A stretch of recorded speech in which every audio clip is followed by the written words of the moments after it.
Hello team, it's Professor Bryant bringing you video 2. I'm answering more of your questions. In this video, let me show you the questions from the list that I'm going to address. I've combined some of them so you'll see. Here are some of your questions. How to learn skills and behaviors necessary to supervise others. How can I learn to successfully manage others? How can I determine which management skills do I already possess and which ones do I need to obtain? More ways to manage better, both effectively and efficiently. What are some things that can help elevate my performance as a manager? How can I become a great and effective leader? And how to follow the best leaders so that one day I can be a great business owner.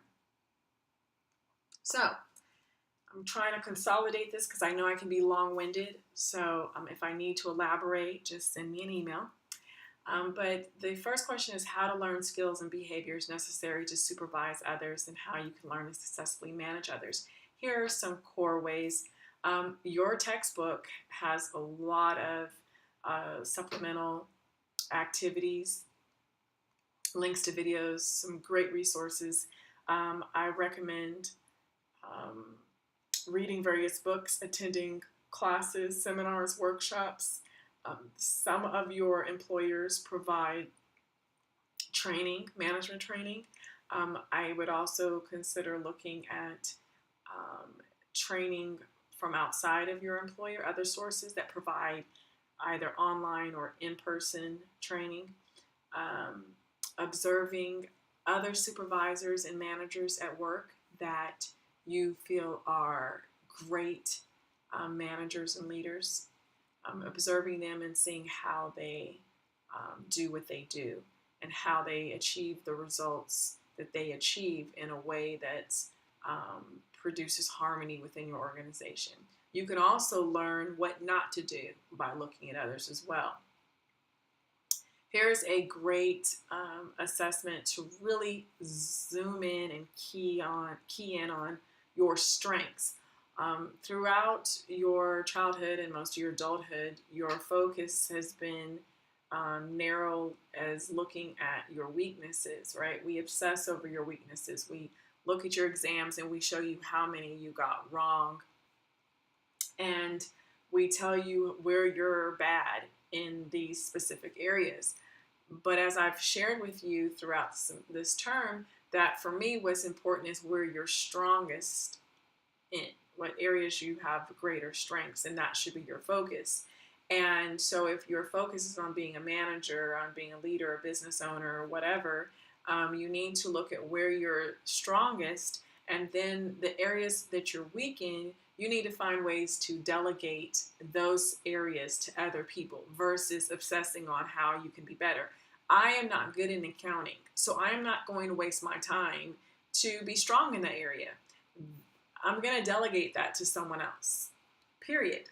And so why spend my time trying to, now I'm going to go take more accounting classes. I've taken accounting classes all the way through, even in going to school for my MBA and PhD. Like, you're taking, okay, that's great. And it's managerial accounting, it's all this other stuff. Great, I understand it, I get it, I understand how it works in business.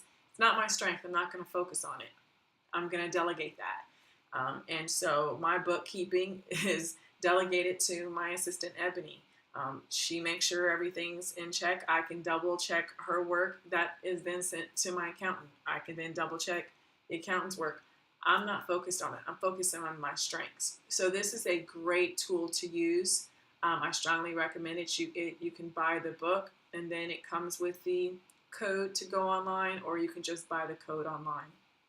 So it's a great tool.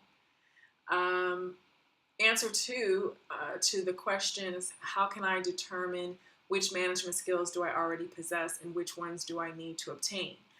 There are plenty of videos, including some provided by the publisher, McGraw-Hill. There are also several supplements that McGraw-Hill has provided, and some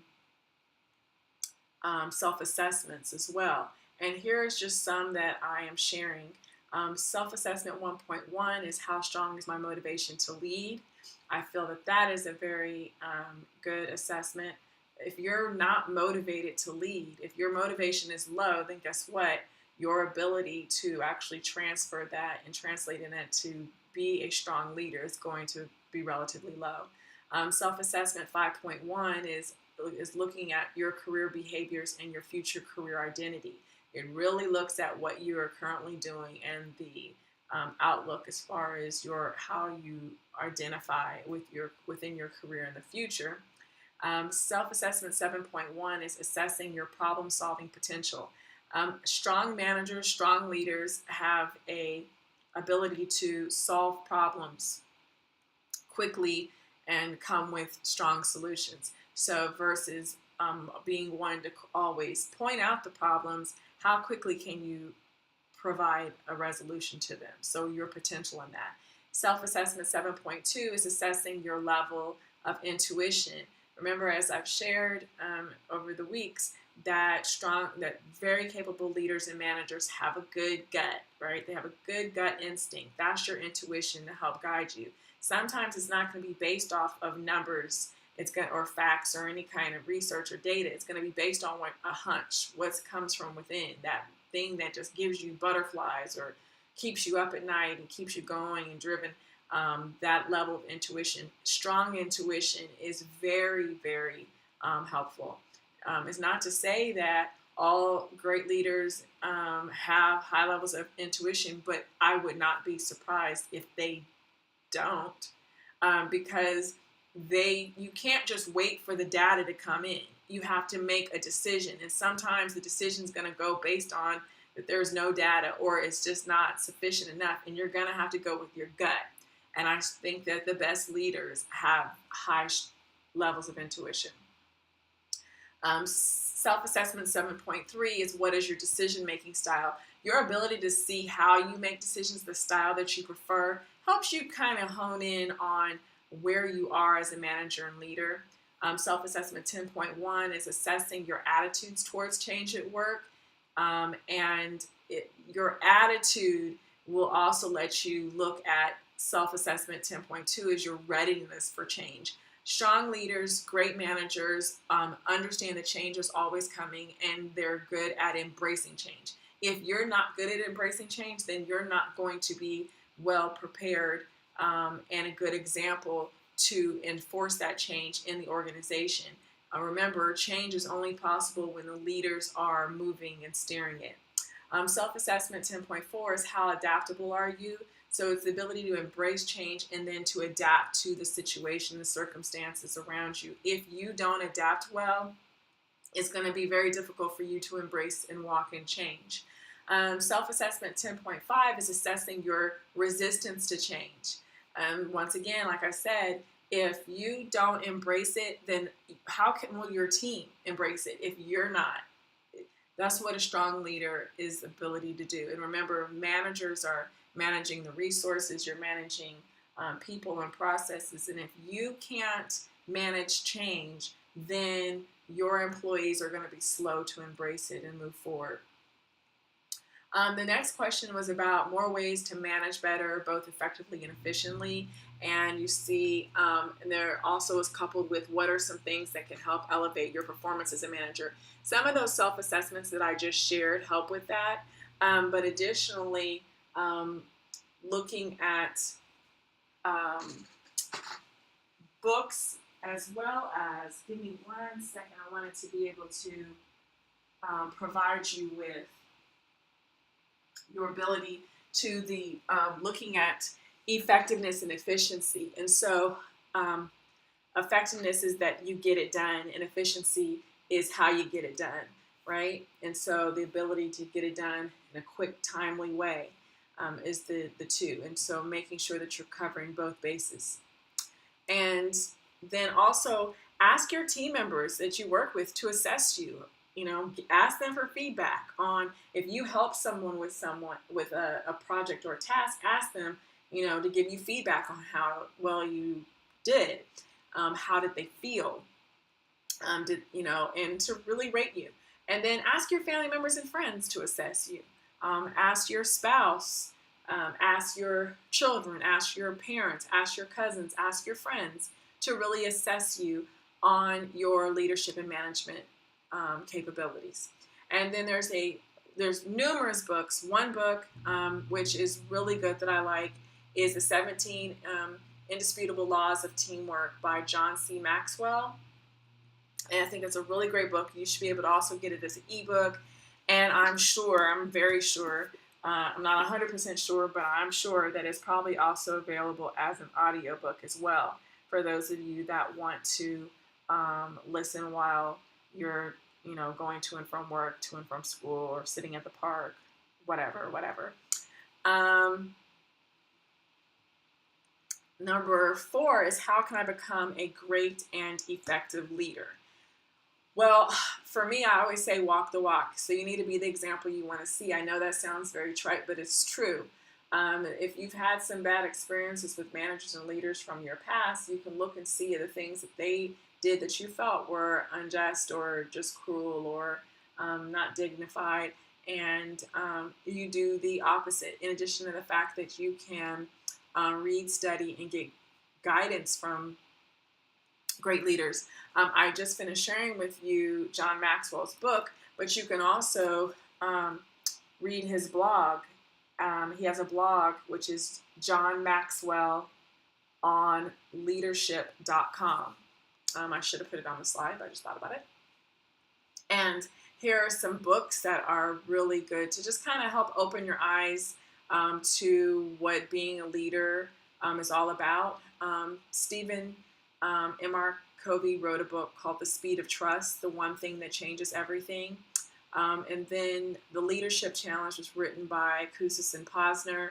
And then this third book, there's plenty of books, but I'm trying to keep this video concise as possible. The third book is written by my friend and colleague, Dr. Steve Woodsmall, and it's entitled It Beats Eating Lizards, Lessons Learned in Life and Leadership. Excellent book. Then there's some self-assessments that I think that are very helpful, such as the one on your level of emotional intelligence, which is self-assessment 11.2. The reason why I recommend this is if you have a low emotional intelligence, you're going to have struggles as a leader. And so I believe those that have higher or mid-range emotional intelligence, right, that you're secure within yourself, and then you're secure within leading others. You're good at managing your own emotions. And so at that point, you're good at managing others, and you're good at managing your emotions towards others. So your emotional intelligence is key. Self-assessment 13.1 is your attitudes towards teamwork. If you don't like working within teams, then you're going to have a difficult-ish, time managing teams, right? Leading teams. Because you need to get in the trenches with your team. If you're a strong leader, that's what you do.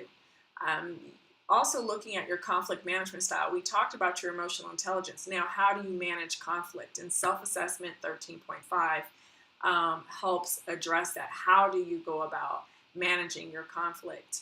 And that helps greatly, because if you are one that doesn't know how to diffuse it, but you actually escalate it,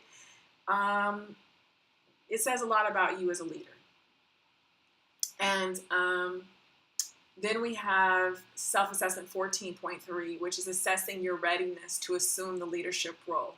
I think that is self-explanatory, and I think that's a great self-assessment to participate in.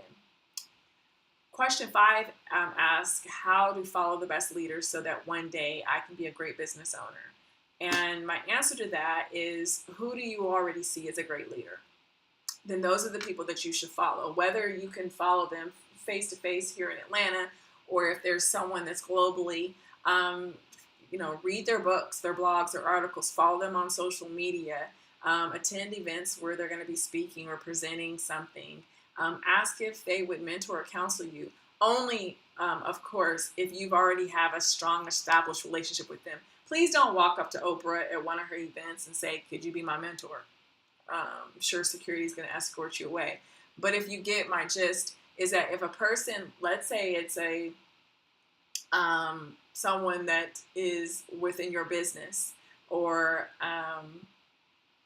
that you've admired within your community, or you have some kind of rapport with, is what I'm saying, or you build rapport over time. That's who you ask to mentor, counsel you. Don't go up to some CEO of a bank, will you mentor me?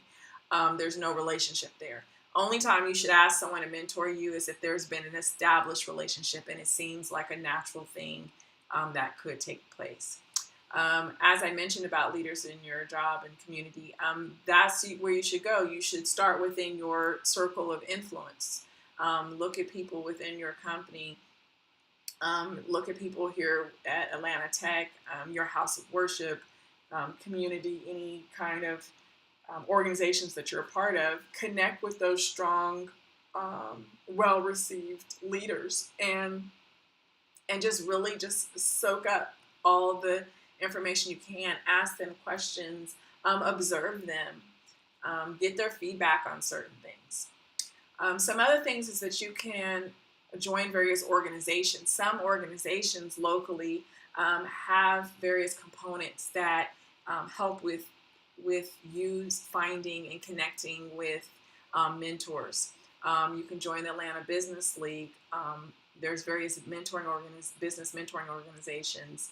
You can check and see if the SBA has any kind of programs or mentoring opportunities. Look for student rates whenever you join an organization.